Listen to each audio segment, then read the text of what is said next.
Friends, welcome to my channel. हम लोग अब क्लास 8 का व्याकरण पढ़ेंगे। रोज़ हम लोग एक पेज पढ़ेंगे, ठीक है। तो ये चैप्टर फर्स्ट हमारा भाषा, लिपि और व्याकरण। तो हम लोग स्टार्ट करते हैं। हम लोग पहले इंट्रोडक्शन पढ़ेंगे, यानी कि विषय प्रवेश। जब हम चैप्टर में एंट्री करते हैं तो उसके बारे में इंट्रोडक्शन जानते हैं ना, थोड़ा सा जानते हैं कि वो उस चैप्टर में क्या पढ़ेंगे, किस किस चीज़ के बारे में है, ठीक है। तो स्टार्ट करते हैं। इस पाठ में हम भाषा एवं उसके विभिन्न रूपों के बारे में पढ़ेंगे।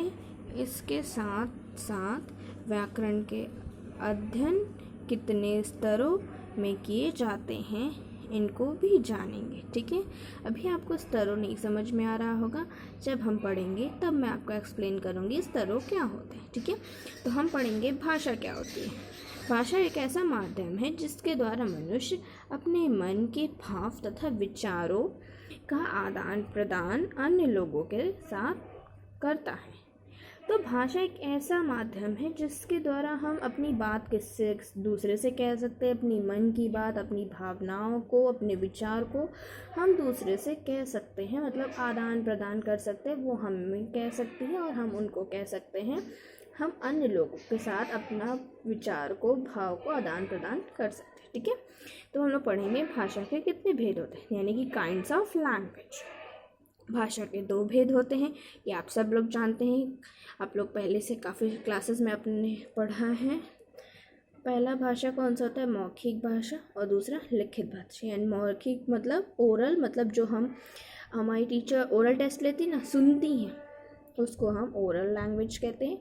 रिटन यानी कि हम रिटन टेस्ट देते हैं ना, जैसे हाफ एनुअल का एग्ज़ाम हुआ, यूटी टेस्ट हुआ, हम ऐसे सब एग्ज़ाम देते हैं ना, उसको हम लिखित भाषा में देते हैं ना। और जो हम सुनाते हैं अपनी टीचर को, वो मौखिक भाषा होती है, ठीक है। तो हम लोग पढ़ेंगे मौखिक और लिखित।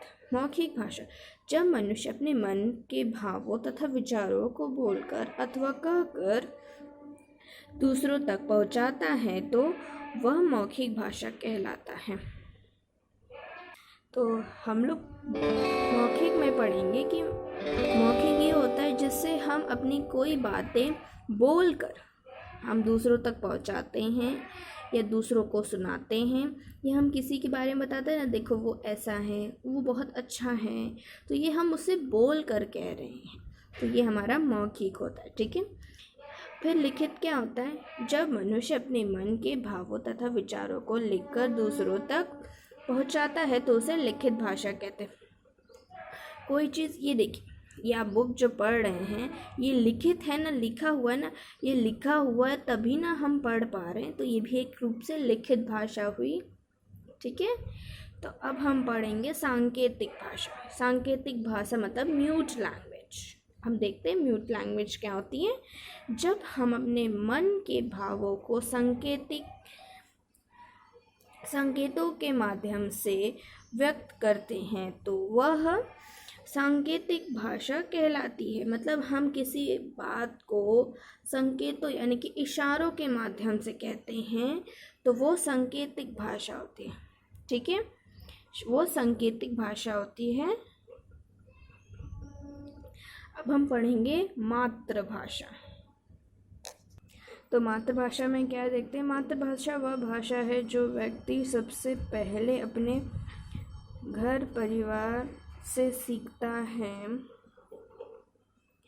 मातृभाषा में कोई भी चीज़ समझना किसी भी व्यक्ति के लिए बहुत आसान होता है। जैसे कि आप मदर्स लैंग्वेज, मम्मा की लैंग्वेज जानते हैं। मातृ मतलब माँ की भाषा, तो यानी कि मम्मी की लैंग्वेज। हम मम्मी की बातों को देखिए समझते हैं। हम जब छोटे बच्चे होते हैं तो हमारी मम्मी जो हमसे कहती हैं वह हम समझ जाते हैं, हमें समझ में आता है। तो उसी भाषा को हम मातृभाषा बोलते हैं, ठीक है। अब हम पढ़ेंगे राजभाषा, यानी कि ऑफिशियल लैंग्वेज। हिंदी को भारत का राजभाषा के रूप में 14 सितंबर सन 1949 को स्वीकार किया गया, ठीक है। तो मतलब हिंदी की जो राजभाषा है उसको सन सितंबर में उसको हमने स्वीकार किया था 1949 में। इसको हमने अपनी भारत की राजभाषा स्वीकार किया था। 14 सितंबर सन 1949 में पारित भाषा के संविधान के अनुच्छेद 343 के अनुसार हिंदी को भाषा की, सॉरी यहाँ अच्छे से दिख नहीं रहा था इसलिए मिस्टेक हो गया, हिंदी को भारत की राजभाषा की मान्यता प्राप्त हुई। मतलब 1949 में 14 सितंबर को हमारा जो भारत था संविधान अनुच्छेद, हमने मतलब इतने तारीख को हमने भारत की राजभाषा इसको स्वीकार मान लिया था कि हिंदी जो है ये हमारे भारत की राजभाषा बनेगी। प्रशासन के सभी कार्यों में हिंदी भाषा का प्रयोग अनिवार्य है। मतलब ये भी लागू हो गया कि जो प्रशासन हर काम जो होते हैं उसमें हमेशा हिंदी भाषा का प्रयोग ज़रूरी है, हिंदी भाषा ही होनी चाहिए, ऐसा मतलब। इसकी स्मृति को ताज़ा रखने के लिए 14 सितंबर का दिन प्रतिवर्ष हिंदी दिवस के रूप में मनाया जाता है। और इसको मतलब अभी भी याद रखने के लिए कि 14 सितंबर को हमारा हिंदी भाषा बना, हिंदी दिवस हमारे भारत का जो राजभाषा है वो हिंदी बना। इसको अभी भी याद रखने के लिए हम हिंदी दिवस मनाते हैं 14 सितंबर को। और आपने स्कूल में भी मनाया होगा, काफ़ी सारे स्कूल्स में उस दिन स्पीच वगैरह भी होते हैं और उस पर बच्चे स्पीच देते हैं, ऐसा सब प्रोग्राम भी होता है स्पीच का स्टेज पे वगैरह। तो गाइस आज के इतना बहुत है। हम लोग रोज़ एक एक पेज पढ़ेंगे क्योंकि ज़्यादा पढ़ेंगे तो माइंड में काफ़ी ज़्यादा हो जाएगा, तो इसलिए हमें रोज़ थोड़ा थोड़ा पढ़ना है। 6 से 7 मिनट का ये वीडियो होगा। तो thank you for my watching video. Please like share and subscribe और अदर लोगों को भी भेजना ज़रूर समझिएगा क्योंकि हमें शिक्षा बांटनी चाहिए।